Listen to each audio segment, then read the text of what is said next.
Salam sejahtera, anda bersama saya Ruben Gomez untuk Utama TVS dan rakan penyampai. Saya Priscilla John, ikuti laporan ini. Baik, seperti kita tahu, program suntikan vaksin COVID-19 bagi kawasan luar bandar Sarawak akan dilaksanakan secara besar-besaran bermula April. Demikian umum Timbalan Ketua Menteri Datuk Amar Douglas Ugahmbas. Program vaksinasi bagi negeri Sarawak telah bermula sejak Sabtu kecuali di bahagian utara negeri yang akan bermula minggu depan dan ketika ini proses pendaftaran pengambilan vaksin di Sarawak sedang digiatkan. Menurut beliau yang juga pengerusi Jawatankuasa Pengurusan Bencana Negeri JPBN Sarawak, program vaksinasi untuk lebih 2.2 juta penduduk di Sarawak dijangka akan selesai Ogos ini. Hal ini kerana beliau melihat proses vaksinasi yang dilakukan di beberapa pusat vaksinasi berjalan lancar. Walau bagaimanapun tambah ugah, ia juga bergantung kepada ketibaan vaksin. Penerimaan masyarakat terhadap suntikan vaksin COVID-19 dilihat semakin memberangsangkan. Menurut Menteri Muda Kesihatan Awam yang juga penyelaras Jawatankuasa Pengurusan Bencana Bahagian JPBB Sibu, Dr. Anwar Pai, perkara tersebut dibuktikan menerusi siaran langsung yang dilakukannya di laman Facebook. Katanya sebelum ini kebanyakan soalan yang diajukan oleh masyarakat lebih menjurus ke arah negatif. Namun kini golongan yang pada mulanya mempertikaikan vaksin tersebut mula bertanya lebih lanjut sama ada mereka boleh diberi vaksin atau tidak. Jelas Dr. Anwar, kebarangkalian terdapat kes yang mengalami alergi teruk selepas menerima vaksin COVID-19 sangat rendah. Berdasarkan penelitian yang dilakukan, hanya 66 kes dari 18 juta yang telah diberi vaksin mengalami alergi teruk. Sementara itu, Menteri Muda Infrastruktur dan Pembangunan Pelabuhan merangkap Ahli Dewan Undangan Negeri Sebuyau, Datuk Julaihi Narawi menasihatkan masyarakat di Sebuyau untuk tidak takut menerima vaksin. Tambahnya, setiap lapisan masyarakat akan mendapat suntikan vaksin masing-masing mengikut ketetapan dan fasa yang telah dirangka oleh pihak berkuasa. Dalam pada itu, program vaksinasi yang dijalankan di Dewan Serbaguna Sri Baleh Kapit berjalan lancar. Antara yang terawal menerima suntikan dos pertama vaksin Pfizer-BioNTech adalah Ahli Dewan Undangan Negeri Bukit Goram, Jefferson Jamit Unyat, Residen Kapit, Nyurak Ketih dan Pegawai Kesihatan Kapit Dr. Hamidi Muhammad Syarkawi. Jamit menekankan bahawa vaksin itu diperlukan untuk melindungi diri dan orang tersayang. Sehubungan itu, beliau meminta orang ramai untuk mendaftar program vaksinasi dan memainkan peranan mereka dalam usaha memutuskan rantaian wabak tersebut. Masyarakat di Kapit juga diingatkan untuk mendaftar dengan MySejahtera atau isi maklumat mereka di klinik kesihatan, hospital Kapit atau pejabat daerah Kapit bagi mendapatkan suntikan vaksin. Mereka yang telah diberi vaksin akan menerima dos kedua pada hari ke-21 setelah vaksinasi pertama mereka. Usahawan di Sarawak digalak untuk membabitkan diri dalam sektor perniagaan franchise, kata Menteri Pembangunan Usahawan dan Koperasi Datuk Seri Dr. Wan Junaidi Tuanku Jaafar. Perbadanan Nasional PNS selaku agensi di bawah kementeriannya sentiasa membuka ruang kepada usahawan untuk menceburi sektor tersebut. Kita tak perlu fikir macam mana saya nak buat, mana saya punya kerusi dan atur meja dan sebagainya. Itu semua tak perlu lagi. Semua dah diatur oleh pihak franchisor dan ini adalah di bawah PNS. Agensi juga di bawah saya untuk memperkembangkan franchise seluruh negara. Jadi semua sistem pentadbiran, pengurusan, keuangan, ini yang itu. Bantuan daripada pihak PNS kepada usahawan. Beliau berkata demikian pada wawancara khas bersama TVS baru-baru ini. Katanya, bantuan yang disediakan PNS boleh menjangkau sehingga hampir 80%. Bagaimanapun ia perlu dibayar balik memandangkan ia melibatkan sumbangan yang besar. Kena dibayar balik tetapi sekurang-kurang kita tak perlu cari bank lagi dah. PNS itu sendiri tahu, dia kata okey yang ini berapa nilai kos perlu, dia akan sediakan sumber kewangan. Kita hanya cari daripada 20% tu ataupun 30% yang dia perlu, yang baki tu dia akan sediakan dan akan dibayar secara berperingkat-peringkat. Dalam masa sama dia juga memantau kejayaan kita sepanjang masa untuk melaksana supaya sumber kewangan itu boleh tarik balik. Tambahnya, beliau telah lama berhasrat untuk memperkenalkan program perniagaan industri franchise ke Sarawak. Namun, segala perancangan terganggu ekoran daripada pandemik COVID-19. Tapi oleh kerana kita MCO ni, Sarawak belum boleh menerima orang datang daripada pejabat saya di Kuala Lumpur. Kalau tak kena kuarantin, itu jadi mendatangkan satu masalah besar. Kalau tidak, perkara ini memang dah awal lagi pada tahun 2020 saya nak bawa ke sini untuk memperkenalkan supaya banyak anak-anak muda kita yang tak tahu macam mana nak mengurus, macam mana nak buat, apa punya produk nak dibuat, tak perlu lagi dah. Kita ada benda tu situ, pelatihan sampai keuangan semua ada. Aktiviti moden berupaya meningkatkan pengeluaran hasil pertanian dan pendapatan petani tempatan, terutamanya di kawasan luar bandar yang rata-rata penduduknya bergantung kepada sektor berkenaan.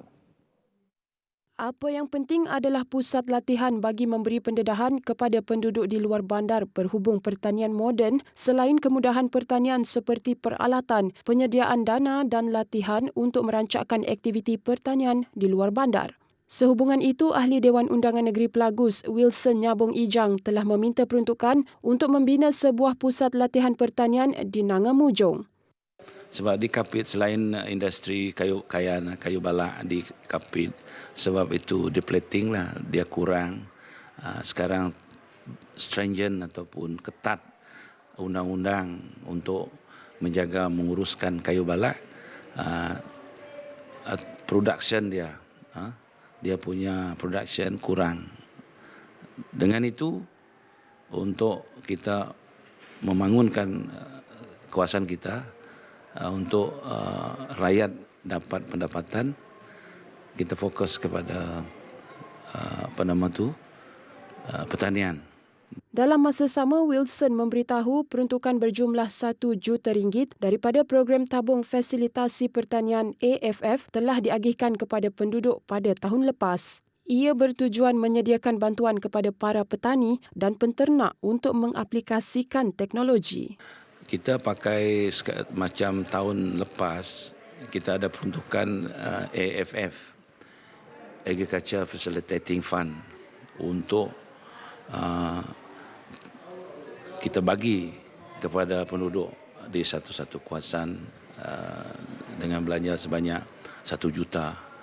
Sebab kita tidak boleh bagi kemudahan saja untuk rakyat. Kita mau sustainable dia punya pendapatan. Kesaling hubungan internet yang baik di kawasan pinggir bandar dan luar bandar di Sarawak semakin diperlukan. Lebih-lebih lagi pada ketika ini, ramai yang bergantung kepada internet untuk menjalankan aktiviti seharian. Namun menyedari keadaan muka bumi yang berbukit-bukau menyukarkan kerja-kerja penambahbaikan, Wali Kota Kapit Lating Minggang mengharapkan Lembaga Multimedia Sarawak SMA dapat mencari jalan terbaik bagi mengatasi masalah kesaling hubungan internet di Kapit. Jadi kami sangat berharap yang Sarawak Multimedia Authority yang sedang atau yang merancang untuk membuat satu office dekat Kapit sedang dalam perancangan di mana jikalau mereka ada dekat Kapit jadi mungkin mereka dapat menolong menambah baik in terms of the internet coverage dekat Kapit lah itu. Jelasnya banyak aktiviti perniagaan di Kapit telah pun menggunakan internet dan ini dilihat selari dengan saranan Ketua Menteri Datuk Patinggi Abang Johari Tun Openg yang menggalakkan rakyat Sarawak beralih kepada ekonomi digital. Sebagaimana yang dikatakan oleh Ketua Menteri, kita akan masuk era digital ekonomi. Jadi semua bisnes, kebanyakan bisnes akan menggunakan digital. Jadi in term of digital, internet speed amatlah berguna untuk kita je. So itu adalah satu cabaran juga untuk kita di Kapit ni buat masa ini. Kita ke perkembangan seterusnya. Perdana Menteri Tan Sri Muhyiddin Yassin melancarkan pelan pemerkasaan kepimpinan komuniti Rukun Tetangga 2021-2030. Ia bagi memperkasakan peranan kawasan rukun tetangga KRT di peringkat akar umbi menerusi kerjasama kementerian dan agensi berkaitan. Di bawah pelan tersebut, 4 agenda kerja KRT diperkenalkan iaitu agenda kerja KRT Selamat, agenda kerja KRT Sihat, agenda kerja KRT Bersih dan Indah serta agenda kerja KRT Sejahtera yang bertujuan untuk meningkatkan keberkesanan inisiatif rukun tetangga. Pelan itu merupakan satu daripada strategi yang telah digariskan dalam Dasar Perpaduan Negara dan Rangka Tindakan Perpaduan Negara 2021 hingga 2030. Menjelas lanjut 4 agenda kerja KRT itu, Muhyiddin berkata agenda kerja KRT Selamat akan digerakkan melalui skim rondaan sukarela SRS yang berperanan untuk meronda dan mengawal mana-mana premis atau lokasi di KRT dengan kerjasama Polis Diraja Malaysia PDRM. Beliau berkata agenda kerja KRT Sihat pula memberi penekanan kepada usaha membudayakan gaya hidup sihat dalam komuniti hasil kolaborasi bersama Kementerian Kesihatan KKM melalui program di bawah Agenda Nasional Malaysia Sihat. Ketiga, agenda kerja KRT Bersih dan Indah pula menumpukan pada program pembersihan dan pengindahan di kawasan komuniti dengan sokongan Kementerian Pembangunan Perumahan dan Kerajaan Tempatan KPKT di bawah pelaksanaan program Local Agenda 21. Dan keempat, agenda kerja KRT Sejahtera untuk mengenal pasti kumpulan rentan seperti ibu tunggal, golongan kelainan upaya, warga mas dan golongan kurang berkemampuan dan memberikan bantuan melalui pelaksanaan inisiatif seperti projek ekonomi rukun tetangga dan program sayangi komuniti. Katanya lagi, rukun tetangga yang ditubuhkan pada 1975 adalah komponen penting komuniti dalam memastikan hasrat perpaduan negara dapat diperkukuhkan dan peranannya perlu sentiasa didukung sebagai ejen serta penggerak usaha untuk menyatu padukan rakyat. Pada masa ini, terdapat 8,274 KRT di seluruh negara dengan jumlah keahlian seramai 248,220 orang dan turut menyambut baik peningkatan penubuhan KRT itu kerana ia adalah petunjuk baik yang membuktikan kesedaran orang ramai terhadap kepentingan peranan rukun tetangga. Ini pula lain perkembangannya. 2 ahli parlimen pembangkang dari Parti Keadilan Rakyat PKR pada Ahad menyatakan sokongan kepada Kerajaan Perikatan Nasional PN dengan menyerahkan akuan bersumpah SD yang ditandatangani mereka kepada Perdana Menteri Tan Sri Muhyiddin Yassin.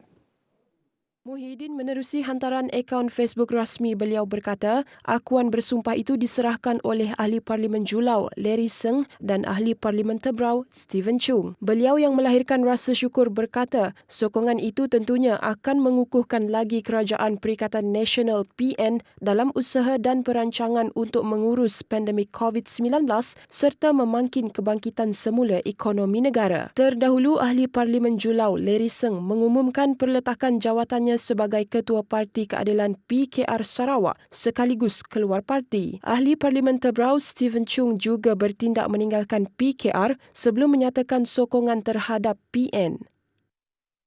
Satu pendekatan atau kaedah pemikiran baharu perlu dirintis dalam mencari cara untuk membenarkan semula gelembung perjalanan domestik dan pembukaan rentas negeri.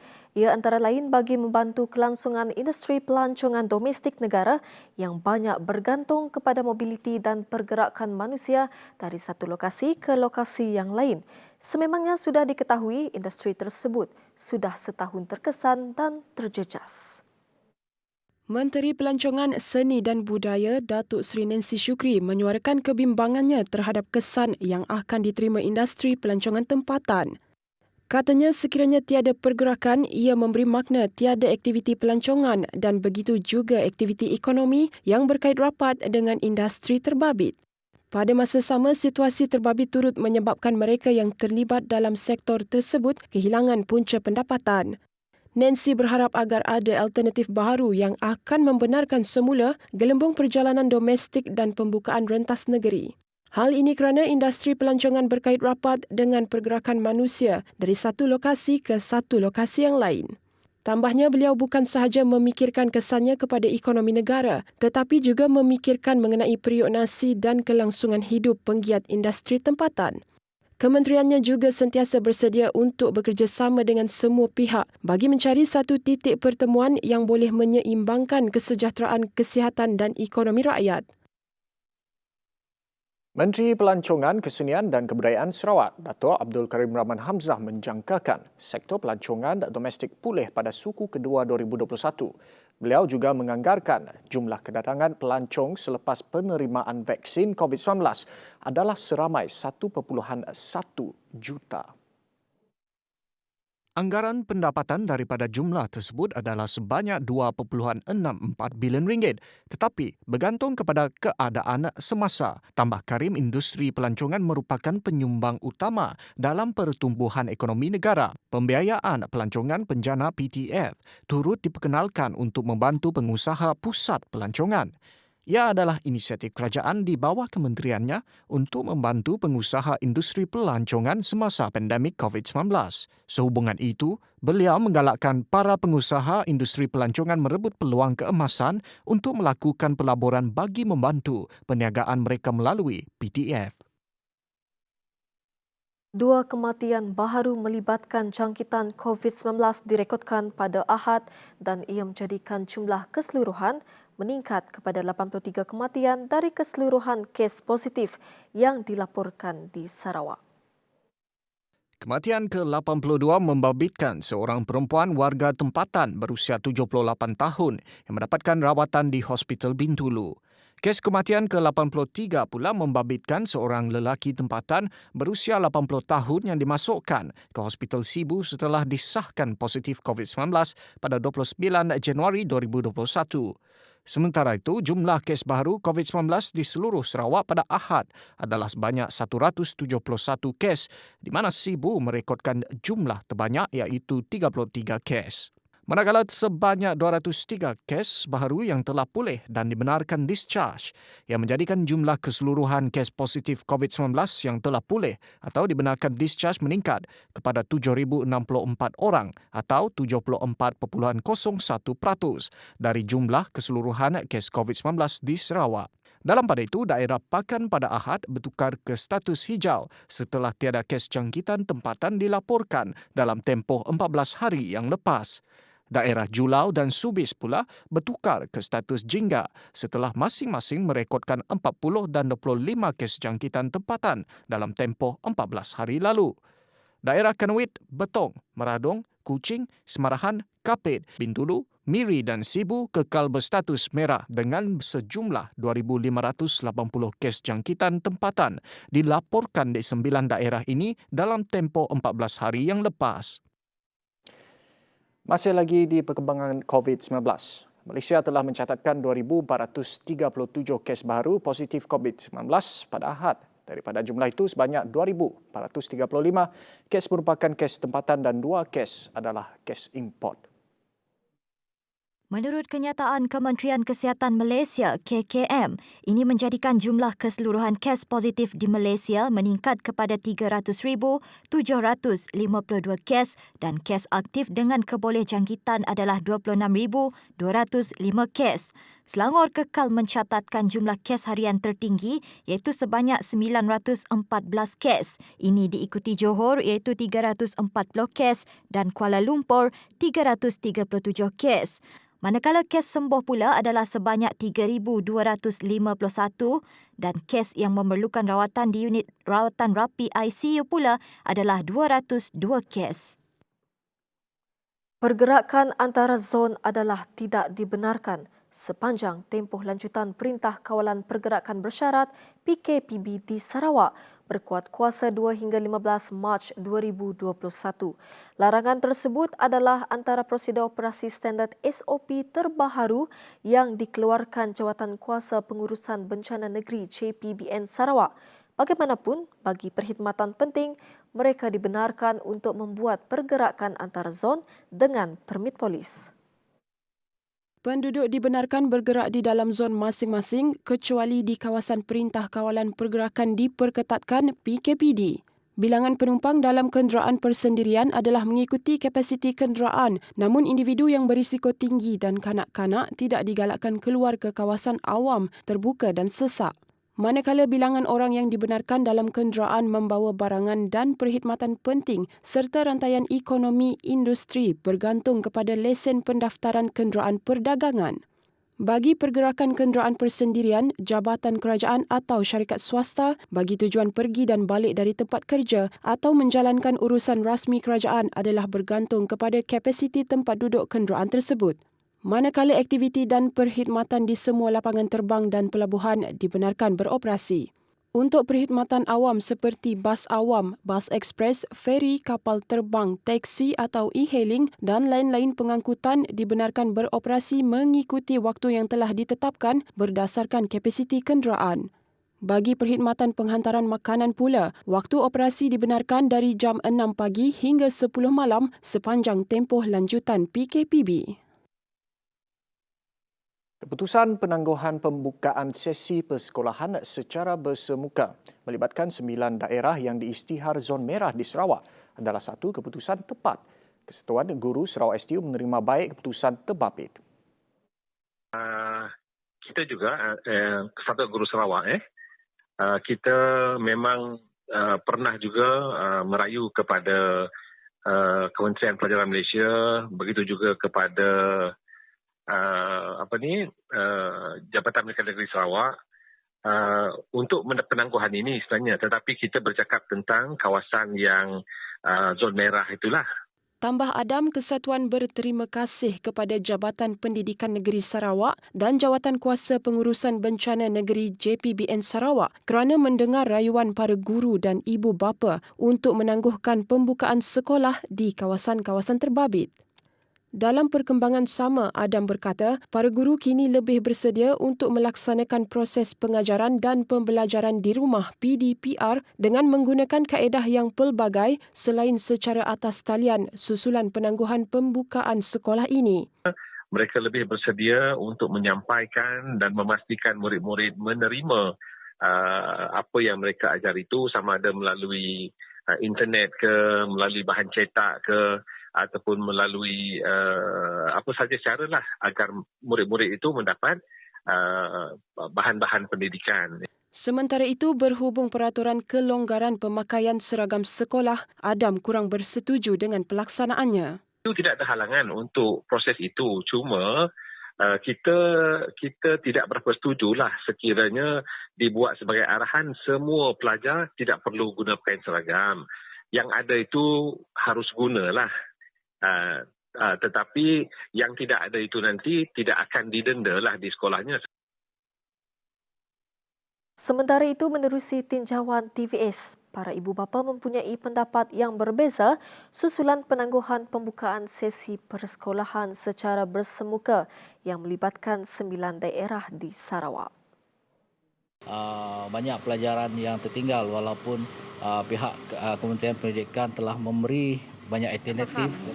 Anak kami belajar melalui telefon, mungkin banyak yang si faham apa yang dilajar sistem tamak dengan baru kami nang si faham lah. Sidaknya si mau belajar gila, malah si faham apa yang nak pada sidak cikgu ya. Jadi banyaklah terbelengkalai belajaran sidaknya. Kami setuju pada masa sama.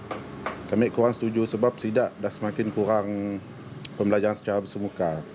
Patut jadi tangguhlah sebab satu pun COVID makin menjadi.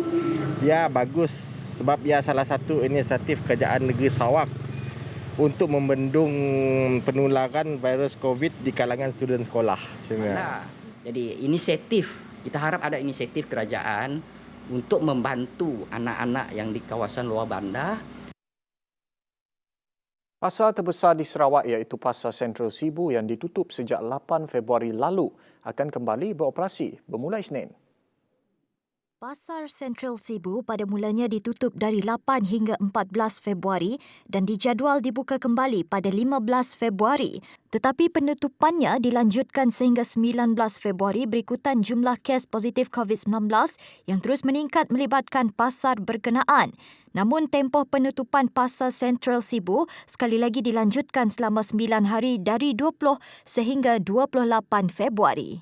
I believe by tomorrow there will be around ground floor there will be around 300 over to 400 hawkers will be coming to trade. And we also received some information that many hawkers also seeking to take leave for the time being. As for the numbers of visitors, we do not restrict the numbers. But however, what we did in the past during the CMCO, we only limited the numbers of hawkers trading per day.